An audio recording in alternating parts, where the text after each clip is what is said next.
estas aulas do Projeto Alavanca são todas destinadas aos trabalhadores, para complementar os seus estudos e ampliar os seus conhecimentos. Como já estudamos na aula sobre o burrismo e o estado idiotizador, as dificuldades que existem para impedir que o trabalhador estude é consequência da ação dos poderosos em muitos séculos da história da nossa humanidade, desde os regimes de escravidão até os dias de hoje. Compete a nós interrompermos esse processo. Compete a nós lutarmos pelo conhecimento. Essa luta é nossa obrigação. Solicito a todos que queiram ajudar a vencermos esta luta pelo conhecimento para formarmos muitos grupos de estudo Brasil afora.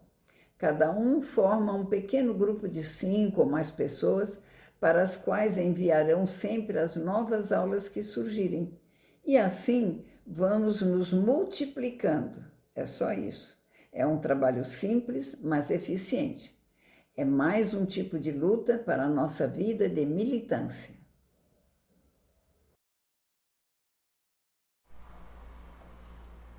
Hoje, dando continuidade às nossas aulas para os trabalhadores, nós vamos então retomar o nosso estudo. E vamos retomar o estudo para analisar o poder dos trabalhadores. Eu acho muito importante que todos os trabalhadores tenham consciência do poder que eles têm como classe, o poder de transformar o mundo, o poder de melhorar o mundo para que melhore para todos nós, né? Não só para os trabalhadores, mas aqueles que ainda não são, como as crianças, e para aqueles que já pararam de trabalhar e que já estão no fim da vida e que têm uma boa velhice. Então, os trabalhadores podem fazer o mundo como eles quiserem, como eles desejarem. Para isso é necessário o quê? Ter conhecimento. Então, o conhecimento é o que nós estamos fazendo. Estudar o conhecimento, o que é que diz isso, o que é que diz aquilo, uma teoria ou uma outra teoria diferente. E vamos estudar o desenvolvimento do homem, como o homem surgiu, como é que foi a história do aparecimento do homem sobre a Terra. Vamos estudar o desenvolvimento da inteligência humana, como foi que os homens desenvolveram a sua inteligência, o seu próprio cérebro. Vamos estudar tudo isso, né? E hoje vamos começar dentro desse assunto a importância e o poder dos trabalhadores. Meu nome é Marlene Socas, eu já falei aqui em outras aulas, sou dentista, nasci em Laguna, Santa Catarina, mas vivi muito tempo aqui em Criciúma, trabalhei como dentista 60 anos aqui em Criciúma, né? E sou muito conhecida e as pessoas também conhecem a minha história de vida. E é por isso que eu tomo a liberdade de vir aqui discutir com todos vocês, porque aqui em Criciúma nós temos milhares de trabalhadores, trabalhadores do carvão, trabalhadores de agricultura aqui da nossa região, muitos trabalhadores trabalham no campo, e são essas pessoas que eu quero conversar, né? E vamos hoje, então, falar sobre a importância e o poder dos trabalhadores. Os trabalhadores têm que saber da sua imensa importância na sociedade. Geralmente a gente acha que as pessoas mais ricas, ou que mais estudaram, ou que são doutores, que são os mais importantes. Mas não é verdade. Na verdade, quem é importante é a classe dos trabalhadores. E por quê? Porque os trabalhadores fazem tudo, tudo, desde um óculos, desde um chinelo, desde umas canetas, um computador. Isso é o trabalhador que faz tudo, faz os carros, faz os navios, faz os aviões, fazem de tudo, tudo passa pela mão do trabalhador.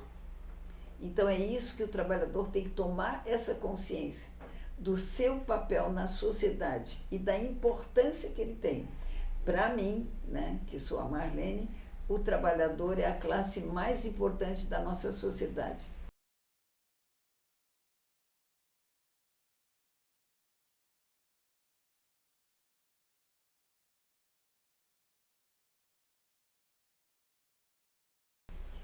E ele é uma grande e maravilhosa importância que nós vamos discutir aqui, eu vou mostrar para vocês.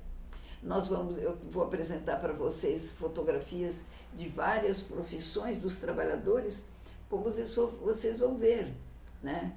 Trabalhador disso, daquilo, principalmente da construção civil, da eletricidade, estendendo fios por toda a cidade.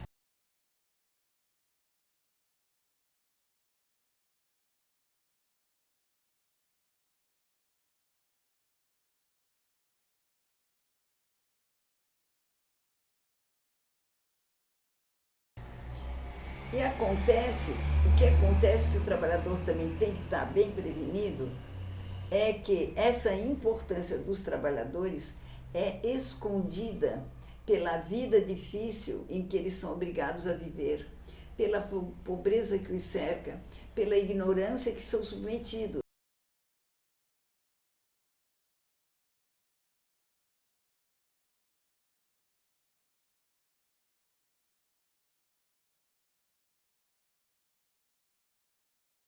Porque muitas vezes o trabalhador não estuda, não é porque ele não queira, não é porque ele não tem interesse em estudar, muitas vezes ele tem, mas a própria classe dominante que fica rica com o trabalho dos trabalhadores, eles não querem que o trabalhador estude, porque eles querem que o trabalhador fique cada vez mais sem saber do seu próprio valor e da sua própria importância, né? É um propósito que os ricos fazem para que as suas mentes dos trabalhadores não enxerguem a verdade, a realidade em que vivem. Então, por isso que eu estou aqui para conversar com todos vocês trabalhadores. Estamos aqui para dizer a todos os trabalhadores que são as pessoas mais importantes desse mundo e para que conheçam a sua própria história, a verdade, a realidade do mundo que nos cerca.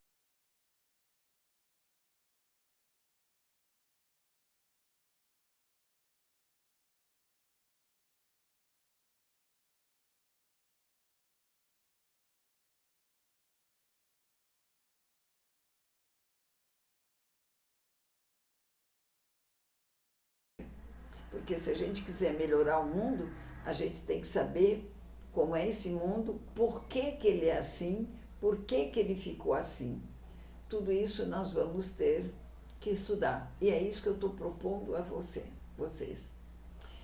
E essa grande verdade, né, que eu estou dizendo, eu sei que muitos de vocês já sabem, pela sua própria vida, pela sua prática de vida, porque está na cara, todos enxergam que facilmente que o trabalhador é que faz tudo, que faz esse computador, que faz esses celulares, que faz tudo, né? E já perceberam e também, mas nunca perguntaram por que que é assim.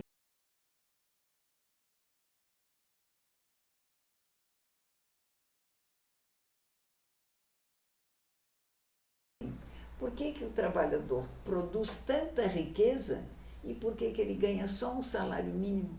Por quê? Quem que fica com a parte maior de toda a riqueza produzida? É isso que nós precisamos estudar.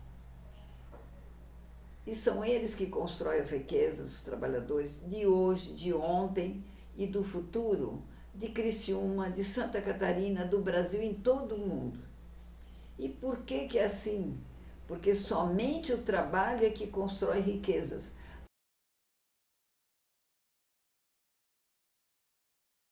A única forma de nós termos a nossa riqueza é trabalhando. Não existe outra maneira de construir riquezas. Por exemplo, o ouro. É o trabalhador das minas que vai para o centro da terra para escavar a terra e extrair o ouro de lá de dentro, né? Por exemplo, quem fabrica o dinheiro? Quem fabrica o dinheiro são os trabalhadores da impressão das nossas cédulas de dinheiro. É o trabalhador que faz tudo isso. Agora, o que é que vem para o trabalhador? Uma parte pequena, um salário mínimo, que para mim é indecente o salário mínimo. O trabalhador não pode se contentar com o salário mínimo. Ele tem que ter um salário digno para ele viver muito bem, com saúde, com conforto, trabalhar menos horas por dia, na medida que nós temos muitas máquinas espalhadas por todo o mundo, podemos diminuir o tempo de trabalho dos trabalhadores. Mas o que é que acontece? Isso aí não diminui, porque o trabalhador que trabalha 8 horas, 10, 12 horas por dia, ele fica tão cansado que quando ele chega em casa de noite, ele só quer saber de descansar, tomar um banho e descansar. Assistir uma televisão, aí pronto, já fica assistindo as mentiras que a televisão espalha por tudo isso aí. Então é isso que eu quero discutir muito com vocês. O trabalhador constrói toda a riqueza do mundo. O trabalhador tem que saber disso. É o trabalhador que constrói a riqueza do mundo, porque o trabalhador faz tudo, é só ele que faz, ninguém mais, né? E o outro lado dessa contradição é que, embora ele seja o que constrói as riquezas, ele é o que ganha menos, que recebe apenas um salário mínimo.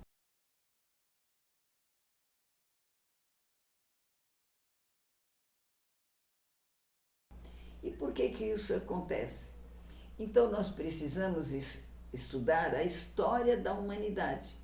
Através dos séculos e mais séculos recentes, percebemos que há dois grandes grupos de pessoas, duas classes de pessoas, os que trabalham e aqueles que vivem do trabalho alheio.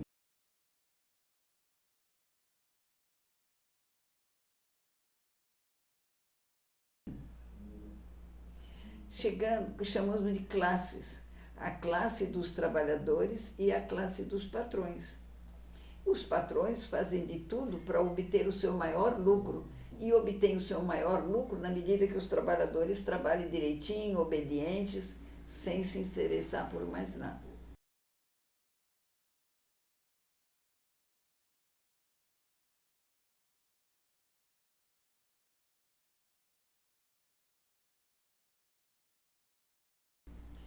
Nós vivemos numa sociedade que nós chamamos de capitalismo, que é um mundo do capital. Mas não foi sempre assim. Antes do capitalismo existiram outras civilizações. Era a escravidão ou escravismo, que durou muito tempo. Feudalismo foi outra forma de organização e nós vamos estudar o que é que foi o feudalismo. O atual capitalismo no qual vivemos, nós também temos que estudar e saber disso, para entendermos como nasceram e se formaram as sociedades como nós vamos estudar hoje ou a partir de hoje.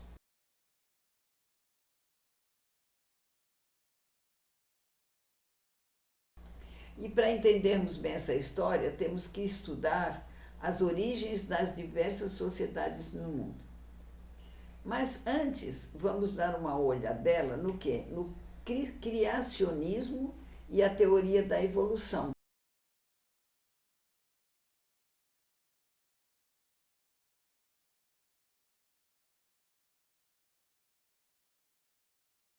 Porque existem duas maneiras de interpretar o nosso mundo. O criacionismo, que parte da ideia de que Deus criou o mundo, e a teoria da evolução parte da ideia de que na natureza tudo evolui, as próprias árvores sofreram uma evolução ao longo dos séculos, os animais também sofreram evoluções, apareceram de um jeito que se transformou em outro. Isso tudo então nós temos que aprender e conhecer essas duas teorias, porque nós vamos discutir essas duas teorias.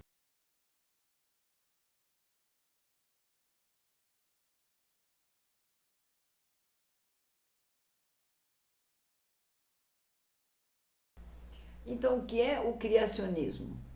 Qual é a definição de criacionismo? A palavra já diz criar, é de criar. É a visão religiosa de acordo com a qual a vida, o universo, toda a existência de animais e árvores e vegetação foram criados intencionalmente por uma divindade, por um Deus. Eu vou mostrar aqui na tela para vocês uma criação de Adão, é uma obra do pintor italiano Michelangelo, foi um pintor de muita expressão no tempo da Idade Média, que a gente chama, que retrata o evento que é parte do criacionismo cristão.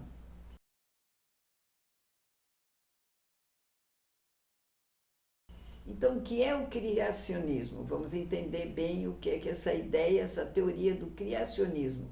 É uma crença que afirma que o universo e a vida na Terra foram propositadamente concebidos, criados por uma entidade divina ou forças sobrenaturais, opondo-se a uma teoria da evolução que foi criada por Charles Darwin, um homem muito inteligente, muito estudioso, e que estudou toda essa transformação que ele conseguiu observar durante sua própria vida e que explica a evolução, explica a variedade de seres vivos que nós conhecemos ao longo de bilhões de anos através da ciência.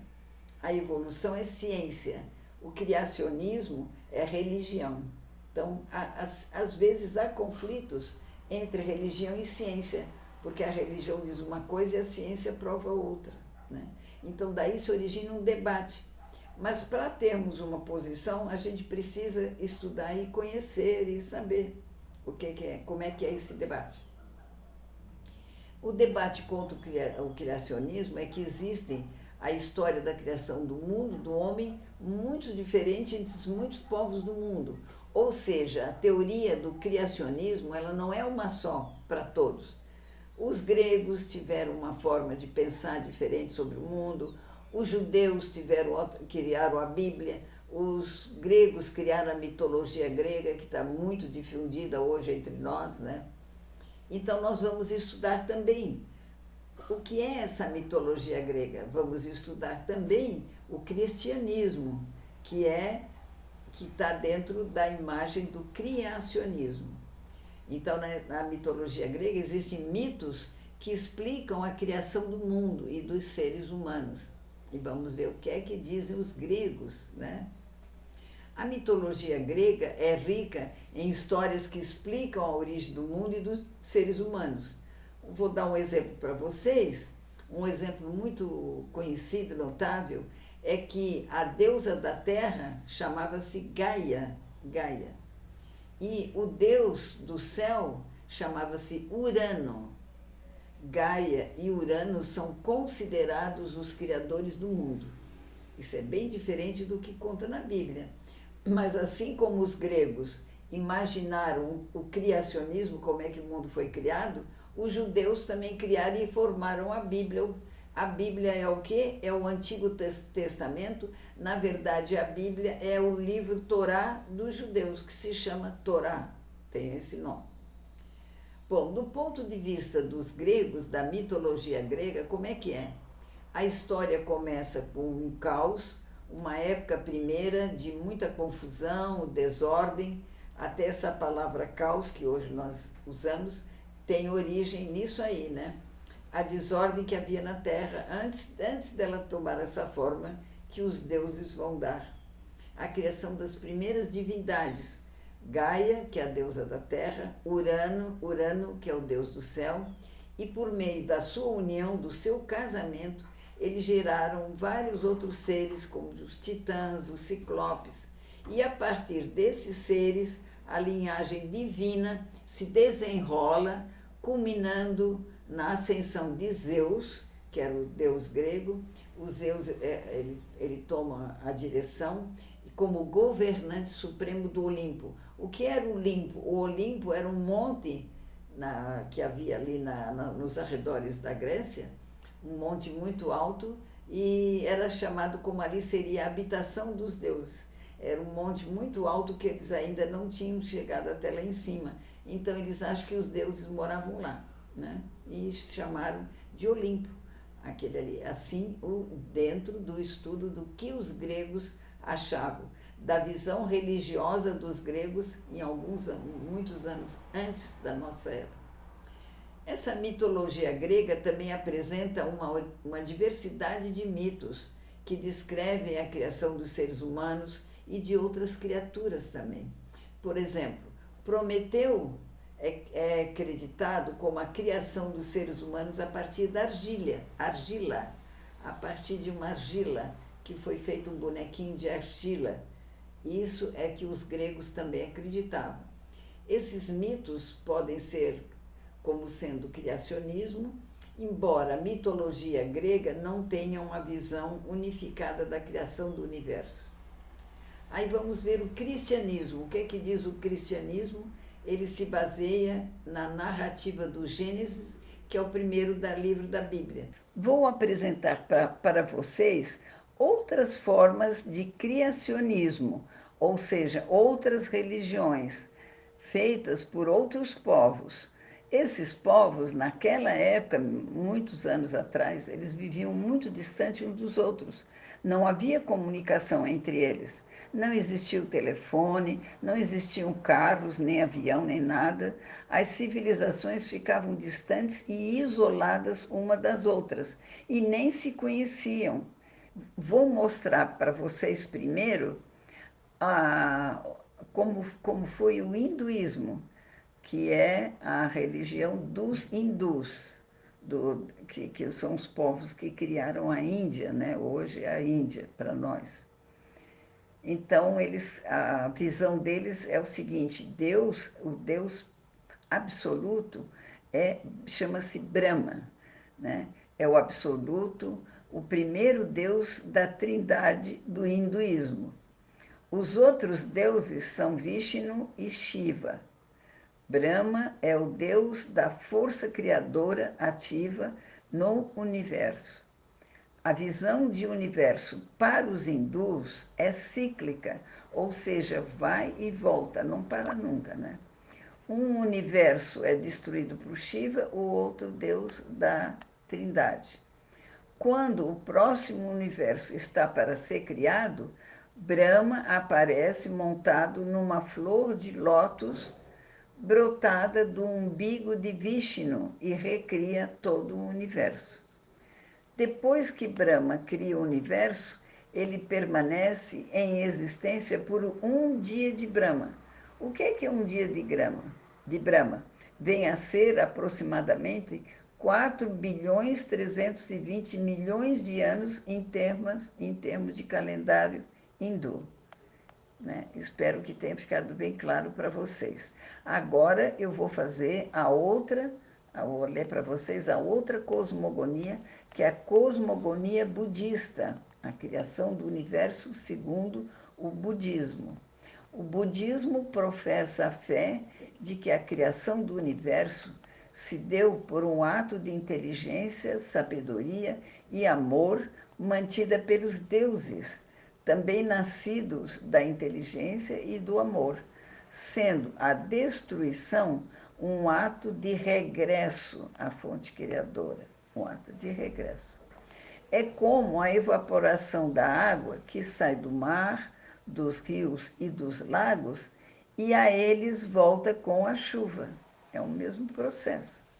No entanto, na cosmologia budista, a destruição não significa aniquilação absoluta de alguma coisa, mas sim uma mudança, uma transformação, a fim de que sejam gerados outros seres, formas e fenômenos. Outros seres, outras formas, outros fenômenos.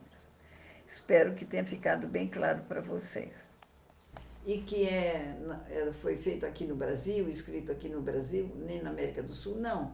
Foi lá no Oriente Médio, onde está se desenvolvendo aquela guerra de Israel.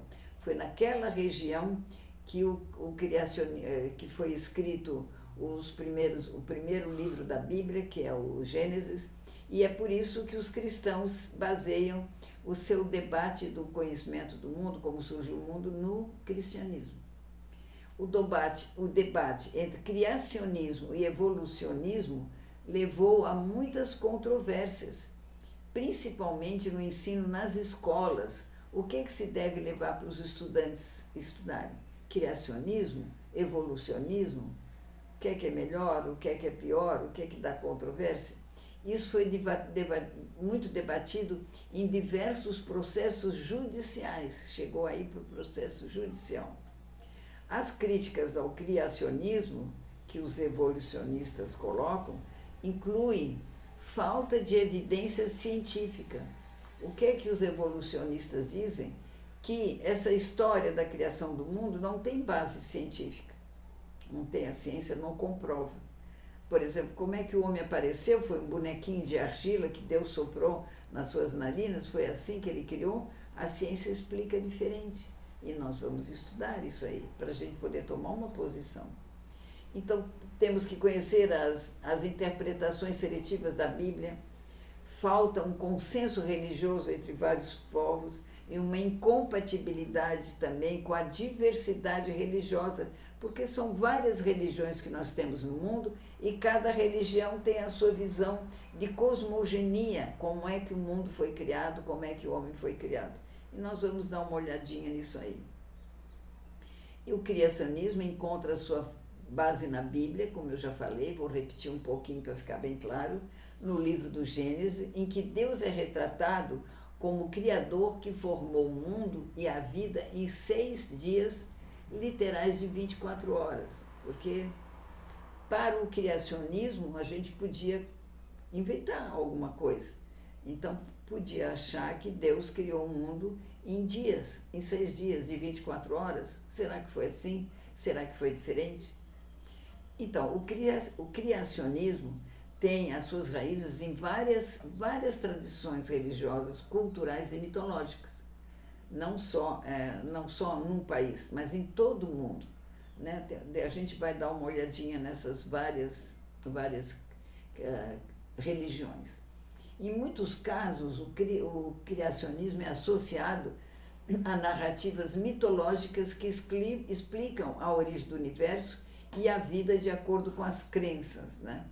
O criacionismo tem uma presença significativa no cristianismo. Eu também fui educada na religião cristã, eu sou católica, minha origem é católica, e eu conheço bastante desse assunto. Né? Essa visão criacionista judaico-cristã, que é essa que está na Bíblia, ela é derivada da narrativa da criação que a Bíblia fala, mais especificamente no livro do Gênesis. De acordo com o relato bíblico, Deus criou o mundo em 6 dias, começando com a criação da luz e terminando com a criação do ser humano. No 7º dia, Deus descansou, definindo o dia de sábado como um dia de descanso. E essa narrativa da criação do Gênesis é frequentemente interpretada literalmente por muitos cristãos, que acreditam que a Terra e todos os seres vivos foram criados num período de 6 dias de 24 horas cada, há cerca de 6.000 anos. Mas, de acordo com a ciência, nós conseguimos investigar há milhões e milhões de séculos atrás. Aqui eu estou mostrando para vocês a queda de Adão e Eva, a parte do criacionismo cristão, que é uma pintura também de Michelangelo, desse mesmo pintor que eu já mostrei para vocês. Então vamos ver, a questão entre criacionismo e evolucionismo tem sido um tema de debate ao longo dos anos, um debate muito grande. Enquanto o criacionismo se baseia em explicações religiosas e mitológicas para a origem da vida e do universo, o evolucionismo é uma teoria científica que busca entender a diversidade de seres vivos por meio de processos naturais.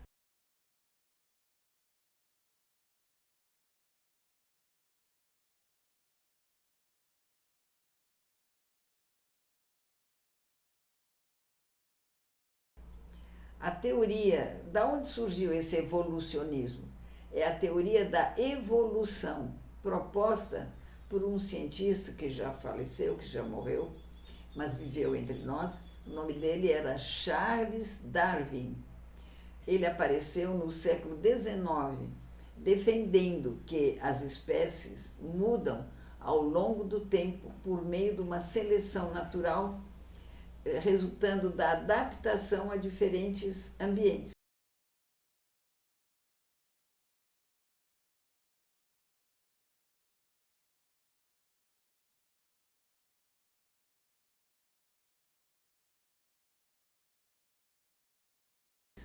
Essa é a teoria dele. A evidência acumulada ao longo de décadas de pesquisas científicas apoia fortemente a teoria da evolução. Vou repetir. A evidência acumulada, quer dizer, aquilo que os homens da ciência foram olhando, examinando e foram pensando e conversando a respeito, chegaram a uma conclusão de que a pesquisa científica é que apoia a teoria da evolução, ou que não há contradição entre a teoria da evolução, proposta por Charles Darwin, né, nasceu no século XIX, nós já estamos no século XXI, olha como passou o tempo, né? Então, esta diferença fundamental entre criacionismo e evolucionismo já deu muita controvérsia entre muitas pessoas, especialmente em relação ao que ensinar na escola. O que é que vamos ensinar nas escolas? Então, aconteceu um caso, por exemplo, nos Estados Unidos. O que é que aconteceu? Houve debates legais sobre a inclusão do criacionismo nas aulas de ciência.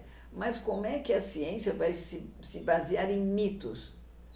Os mitos não são científicos, não têm uma base científica. Então, o Supremo Tribunal Americano, nos Estados Unidos, decidiu que o criacionismo não é científico e não deve ser ensinado nas aulas de ciências.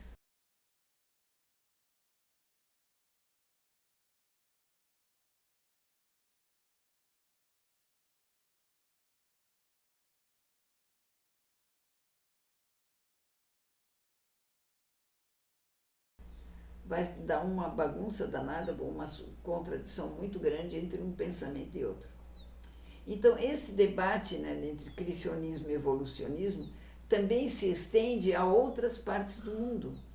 No entanto, a maioria dos cientistas e educadores concorda que a teoria da evolução é uma parte fundamental do currículo das ciências, enquanto que o criacionismo é considerado uma crença religiosa e não uma teoria científica.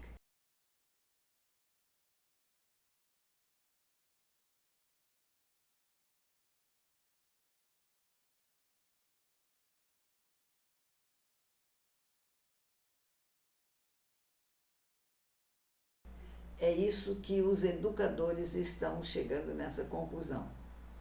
Eu também vou mostrar para vocês o Charles Darwin.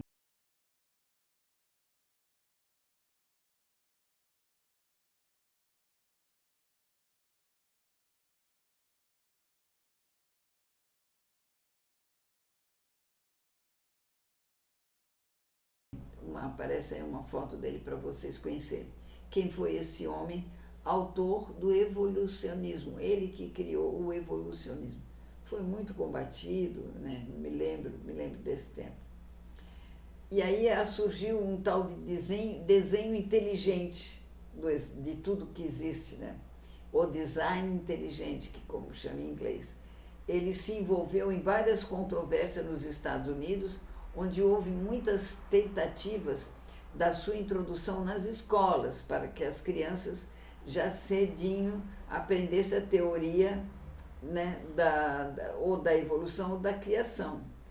E um tribunal, em 2005, coisa recente, um tribunal federal dos Estados Unidos determinou que esse desenho inteligente não é uma teoria científica e não deve ser estudado nem ensinado como tal nas escolas públicas. Foi assim que houve nos Estados Unidos. O debate entre criacionismo e evolucionismo levou a várias controvérsias, como eu já falei para vocês, principalmente no ensino das escolas, e foi muito debatido por vários processos judiciais. O que se critica no criacionismo? Falta da evidência científica, não pode ser comprovado. Falta de consenso religioso, ou seja, uma religião diz uma coisa, outra religião diz outra, contra outra história, e às vezes elas entram em conflito, né? Com essa mitologia grega que eu falei para vocês. E a tentativa de inserir o criacionismo ou o desenho inteligente nas escolas públicas como alternativa à evolução enfrentou vários desafios legais significativos em várias jurisdições do mundo, né? Então, também porque há uma incompatibilidade da diversidade religiosa e cultural no mundo. O criacionismo, na sua forma cristã, pode parecer exclusivo em relação a outras crenças religiosas e culturais que têm suas próprias histórias de criação. Isso leva à preocupação sobre a diversidade e a tolerância religiosa. Eu usei como fonte para explicar isso para vocês um livro de Rodrigo Silva, O Ceticismo da Fé, de São Paulo, da editora Ágape, 2018. Então, hoje nós vamos ficar aqui nessa primeira introdução, né? Porque nós precisamos estudar mais, mas vamos ver a questão do tempo. Vamos ver essa aula, quanto tempo que demorou, quanto tempo que foi necessário para a gente debater isso com vocês e como é que nós vamos seguir nas próximas aulas, tudo bem? Agradeço a atenção de todos vocês e convido todo mundo, né, para a gente continuar assistindo essas aulas, porque não dá para ensinar muita coisa ou para discutir ou debater muita coisa num tempo tão pequeno, porque os assuntos são muitos. E eu quero que fique tudo muito esclarecido, né? Estou explicando de uma maneira simples para ficar bem esclarecido. Então, até a próxima aula e conto com a presença de todos vocês. Um grande abraço.